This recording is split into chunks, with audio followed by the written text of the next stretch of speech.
तो भाई लोग जैसे कि हमनी के काल से देखो तन जाए एगो फोन बहुत ज्यादा यूट्यूब पर तहलका मचैले बा जवना के नाम हुआ Redmi Note 12 एक्सप्लोरर एडिशन चाहे कहल जाए Xiaomi 12i हाइपर चार्जिंग।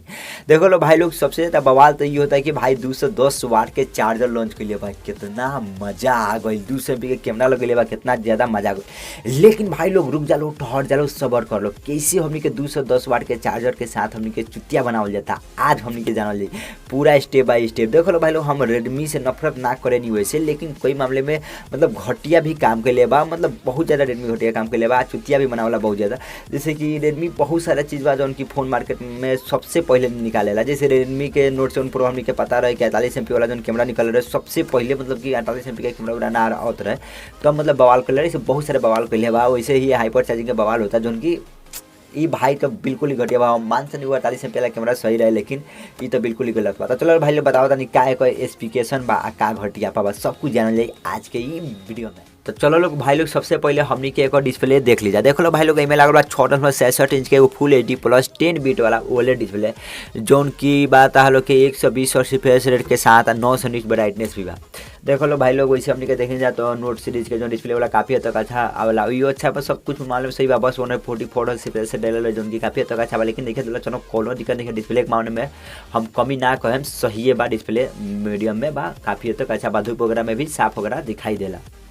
देखो लोग भाई लोग और कुछ तो हमनी के बाद में जानल जी, पहले एक बैटरी बैकअप आज साथ ही में हमनी के चार्जर भी देख लीजिए। देखो लो भाई लोग 210 वाट का तो चार्जर हमनी के पता बा, लेकिन इमें 43 mAh के बैटरी लागल बा, इता लोग के पता डला ना डला देखो भाई ये रेडमी वाला खुद क्लेम करता है कि हम ई फोन के 9 मिनट में चार्ज कर दें, मतलब ई चार्जर से तुलो चार्ज में लगेलो तो 9 मिनट में ई फोन फुल चार्ज हो जाए, तो बिल्कुल ही गलत बात है भाई। बहुत बार चेक होइला ई फोन के तो ई चालू के 16 से 17 मिनट में फुल चार्ज होता है, कई बार आधा घंटा भी लगा दिए फोन चलाते में चार्ज में लगेले 12 लोग। तो मतलब अभी ना समझ लो जितना वो क्लेम करता हाँ सही में तुलो 9 मिनट में फुल चार्ज कर दे बोलो। आ देख लो भाई लोग ये बैटरी में भी कटौती कर दिला बा, खाली चार्जर देवे में मतलब 43 mAh के दे दिला बा, जौन कि तालो के मतलब दिनों भर बैटरी बैकअप यूज पर ना दी। गेमिंग पर तो 3 घंटा से अधिक देवे वाला नहीं के, मतलब 2 बार 3 बार फोन चार्ज करे पड़ जाए भाई, यकीन मान लो। तो उस अच्छा 66 वाट के चार्जर दिला रही, साथ में 6 mAh के चाहे 5 mAh के बैटरी दी, जौन की काफ़ी हद तक अच्छा। वैसे भी वो आधा घंटा में हमनी के देखी जा 70-80% फुल चार्ज हो ही जाला। उतना दे हमनी के नहानी जा चाहे धोआनी जा चाहे ब्रश वगैरह करें जा उतना में मतलब फुल चार्ज हो जाए। तो ये मतलब तनी गलत बात बा, मतलब खाली चार्जर खातिर चुतिया बनावल जाता है, तो लोग समझते बारा लोग। आ बैटरी बैकअप भी कोनो खास नहीं खे में।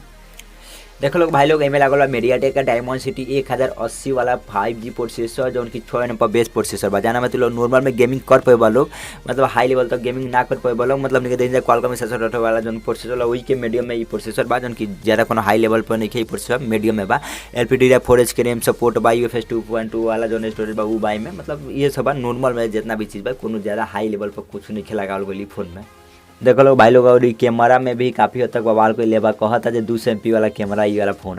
देखो लो भाई लोग मैंने को जो कैमरा बा बैक में 200 MP के बाद साथ में 8 MP के अल्ट्रा वाइड कैमरा बा, जो कि काफ़ी हद तक घटिया फोटो दी। 2 MP का माइक्रो कैमरा बा, जाना का जरूरत है नहीं कि 16 MP का फ्रंट कैमरा बा, जाना क्वालिटी काफ़ी हद तक घटिया बा।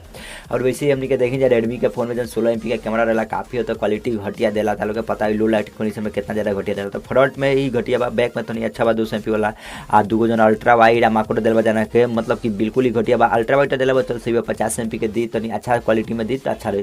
तो कैमरा के मामले में भी फोन काफ़ी हद तक घटिया बा। देखो लोग भाई लोग तुली बात के समझ लो, मतलब कैमरा के मामले में समझ लो कि हाई लेवल पर 200 MP के बात, ऐसा बात कोनो नहीं है, फ्रंट और ही ज़्यादा घटिया बा। देखो लो भाई लोग तालो के आउट ऑफ बॉक्स एंड्रॉइड 12 पर MIUI 13 पर देखे के मिल जाए। साथ ही में देखो लोग एम स्टूडियो स्पीकर को देखे के मिली। बैक में बात ऑन ग्लास बा, 210 ग्राम के बात, तो ज़्यादा कोनो वजनो ये फोन में नहीं है, तो मतलब सब कुछ नॉर्मल बा, मतलब कोनो ज़्यादा खास इमेज चीज़ नहीं, मतलब खास समझ में मत करो जी कुछ बा, खाली खास कोची कल जाता 210 वाट के जाना से कि ये पैसा लेता। अभी तो इंडिया में नहीं लॉन्च भइल, चाइना में लॉन्च होला, जाना का दाम बा 8/128 वाला के मतलब 27,000 के आसपास में, 26-27,000 के आसपास में बा। और यह फोन हमनी के इंडिया में Xiaomi 12i नाम से देखे के मिले तालों के प्राइस 30,000 के आसपास में हुई, तो उनके बेहद ही गलत बा भाई। इतना महंगा मतलब कुछ अच्छा लगा नहीं कि यार का अच्छा लगल, तू लोग खुद देखते बार कौन अच्छा चीज़ देखे पहले जाना से कि एक दाम इतना ज़्यादा बा। तब तू लोग देख लो भाई लोग इंडिया में जहाँ तक उम्मीद बा कि दिसंबर के लास्ट महीना में देखे कंपनी के मिल जाए, जाना से कि इंडिया में लॉन्च हुई तो 30,000 के आसपास में एक दाम हो सकेला, जो उनकी काफ़ी तो घटिया बा। मतलब कि यार हम का यार 256 वाला वेरिएंट बा,